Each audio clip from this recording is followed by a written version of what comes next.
December ആയതുകൊണ്ട് തന്നെ ഇവിടെ തായ്ലൻഡിലും ഒരു നല്ല തണുത്തൊരു കാലാവസ്ഥയാണ് കേട്ടോ. രാവിലെ എണീക്കാനൊക്കെ നല്ല മടിയാണ്. അപ്പോൾ നമ്മുടെ വീടിന്റെ ഫ്രണ്ടിൽ ഒരു കുഞ്ഞു മരം ഉണ്ടായിരുന്നു. ആ മരത്തിലൊരു കുരുവി കൂട് വെച്ചിട്ട് മുട്ട ഇട്ടിട്ടുണ്ടായിരുന്നു കേട്ടോ. അത് വിരിഞ്ഞ് കുഞ്ഞു വന്നിട്ടുണ്ട്. അപ്പോൾ ഞാൻ കൗശു സ്കൂളിൽ പോയ തക്കത്തിന് ഞാൻ ജസ്റ്റ് കയറി നോക്കുന്നതാണ് കേട്ടോ. ബ്രേക്ക്ഫാസ്റ്റിനായിട്ട് ഞാൻ ഇഡ്ഡലി സാമ്പാറാണ് എടുത്തിട്ടുള്ളത്. ലഞ്ചിനായിട്ട് റൈസും അതുപോലെ ചിക്കൻ കറി ആയിരുന്നു എടുത്തിട്ടുണ്ടായിരുന്നത്. പക്ഷേ ഏട്ടനൊന്ന് കുറച്ച് മടി ഉണ്ടായിരുന്നു ജോലിക്കൊക്കെ പോകാനായിട്ട്. ഏട്ടന് ചെറിയൊരു പരിക്കൊക്കെ പറ്റി കുറച്ച് ദിവസങ്ങളായി വീട്ടിലിരിക്കുന്നത് കൊണ്ട് തന്നെ കുറച്ച് മടിയായിരുന്നു. എന്നാലും പോയി കേട്ടോ, പാവം. അപ്പോൾ ഇന്ന് കൗശുവിന്റെ സ്കൂളിൽ ഇന്ന് ഫാദേഴ്സ് ഡേ സെലിബ്രേഷൻ ആണ്. ഇവിടെ December 5th ആട്ടോ ഫാദേഴ്സ് ഡേ ആയിട്ട് സെലിബ്രേറ്റ് ചെയ്യുന്നത്. ഇവിടെ മരിച്ചുപോയ പഴയ കിങ്ങിന്റെ ബർത്ത്ഡേ ആണ് December 5th. അതുകൊണ്ട് ആ ദിവസമാണ് ഇവിടെ ഫാദേഴ്സ് ഡേ ആയിട്ട് സെലിബ്രേറ്റ് ചെയ്യുന്നത്.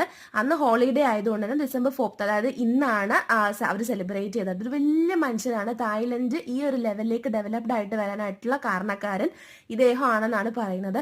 ഇവിടെയുള്ള ഏതൊരു വീട്ടിൽ നമ്മൾ ചെന്ന് നോക്കുമ്പോഴും ഇദ്ദേഹത്തിന്റെ ഫോട്ടോ കാണും കേട്ടോ. ഇവിടെ ഉള്ളവർക്ക് ഇദ്ദേഹം ദൈവത്തെ